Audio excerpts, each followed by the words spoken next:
So here we are at the culmination of learning all about stoichiometry. So by now you should be able to do gram formula mass, you should be able to do mole to mass and mass to mole conversions. You should be able to look at a balanced equation and look at how you're going to do some conversion factors on that. So in chemistry, we kind of care about what you're putting in and what's coming out. You don't want to be wasteful. And to do that, we ultimately have to do math in somewhat of a different kind of way. So we have our stoichiometry mole diagram, and hopefully by now you know how to use it. And if not, let me give you a quick refresher. If I want to go from one place to the next, jump to different islands, I need to do conversion factors. So in order for me to get from the mass of my known substance and convert it to a mole, this is my conversion factor. If I wanted to be able to figure out 1 mole of something that I know and see how many moles of a substance I would create, I would go and use the coefficients from the balanced equation.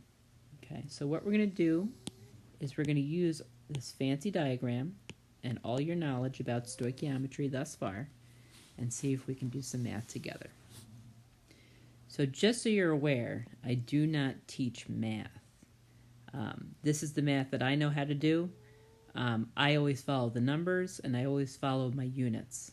And the best part about math for me is to cancel those units. So this is how I do math. The first thing I always write is what I know. I usually get that from the question.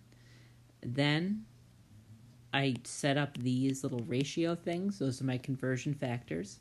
And I set them up in a way that I can ultimately cross out units. So see how moles on top here and moles on top there? Those are going to cancel out. And in the case of moles that I know, it's probably something here so that I can cancel those out. And whatever unit I'm left with is usually my answer, and I can double check that I did the right math if they're asking for the number of atoms. So let's do this together. So in the case of doing math, remember your order of operations, okay? And this diagram will be key, so I highly recommend that you have it out with you. All right, so let's do our first stoichiometry combined order of operation together. All right, so given the reaction, 4 aluminum plus 3 oxygen is going to make 2 aluminum oxide. What is the minimum number of grams required of oxygen to produce 1 mole of aluminum oxide? So here's my math. First, I write what I know. This is hopefully what I'm going to be solving for, which is grams of oxygen. So I have 1 mole of aluminum oxide. Put this all in one line so it doesn't look so. 1 mole of aluminum oxide. Now see how I put it up a little bit higher? You're going to assume it's over 1.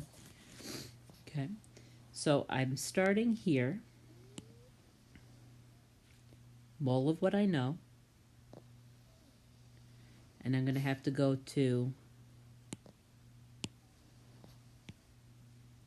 mole I don't know. And I ultimately want, says the grams of oxygen. Grams of oxygen would be there. So that's my conversion factor for that. This is my conversion factor for this one. And yellow is where I'm starting. Okay. So let's do this. To get from here to here, I'm going to use the coefficients from the balanced equation. So on the bottom, I'm going to put 2 moles of the aluminum oxide because those are going to cancel eventually. And I'm trying to solve for oxygen. So I have 3 moles of oxygen in my balanced equation. My second jump, I need this conversion. 1 mole equals its molar mass. So I'm going to put mole on the bottom so that these will eventually cancel out. And then these are going to be grams. So 1 mole of oxygen equals its gram formula mass. So in the case of oxygen, you have to remember it's diatomic, and if you're not sure, there it is. So 16 times 2 is 32. Now when you do your math, it's important that you kind of stick with a formula here. I like to do multiplying everything across and keep it on the top, then multiply everything on the bottom, keep it on the bottom, and then do my division. So 1 times 3 times 32 is 96. 1 times 2 times 1 is 2. Okay. I'm going to cancel my units, and I'm left with grams. Grams of oxygen. So I have 48 grams of oxygen. Now I'm going to check my answer. Is that what they were looking for? Yes.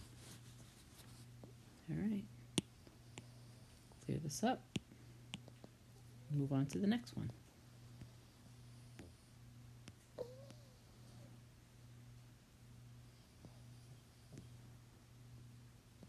Okay. So let's begin. Given this reaction, how many grams of ammonia? So this is going to be my unknown, are produced, and you have 62 grams of the substance. So my 62 grams are going to go here. Grams are what I know. I'm going to go from mass to mole to mole to mass. So mass to this mole. Use that conversion factor.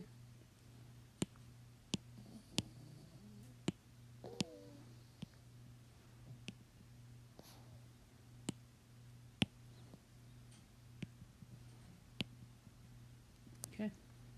So let's do some of the putting it in. Okay, so I always write what I know. In this case, they give me 62 grams of nitrogen.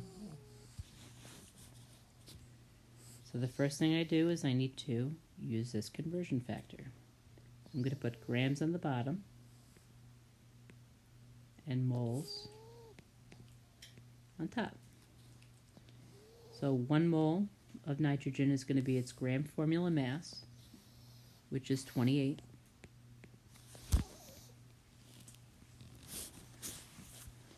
Our next step, use the coefficients from the chemical equation.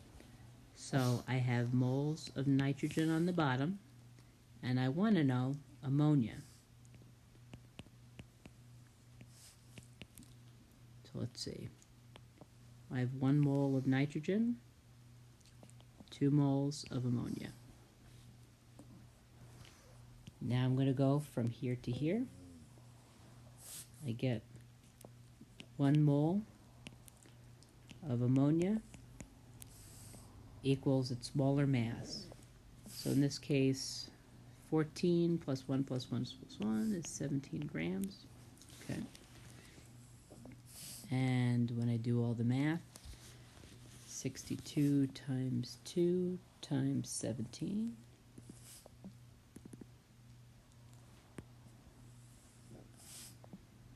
Sixty-two times 2 times 17.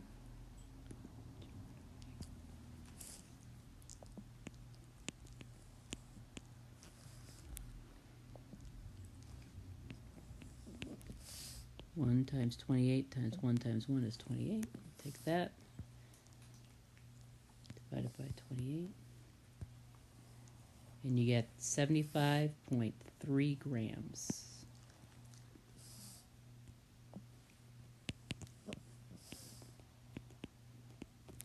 Of ammonia. And that's what it's asking for. Okay, let's try the next one.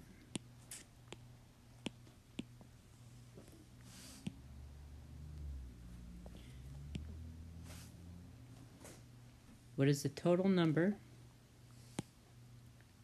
of grams of magnesium? So that's what I want to end with. Grams of magnesium when I have molecules of H2 present. So I'm going to start here, work my way to here, to here, to here. So you see how many arrows I have? That's how many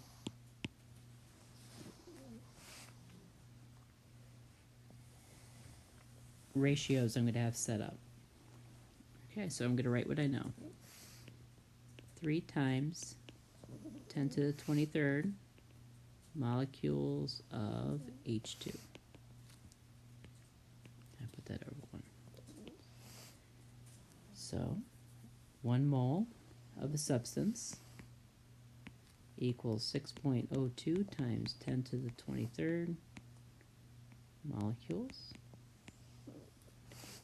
Check. Now I'm going to go to the moles that I know. Okay, 1 mole of hydrogen. I need to know magnesium. 1 mole of magnesium. Check. And now I'm going to go from mole. So 1 mole of magnesium equals its molar mass, which is 24 grams. You're going to multiply everything across.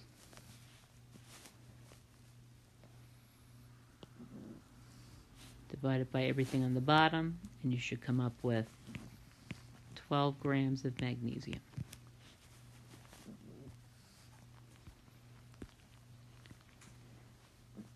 Okay, the last one I'm going to leave up to you. I'd like to see what answers you get. And if you would, I would like you to answer the exit ticket, which will be found on the stream. And all I need is your answer. And I'll just say, record your answer from your notes here. And if you don't know what that answer is, or you have no idea what that is, that's how I know that you guys didn't watch the video. Thank you. Hope you're well.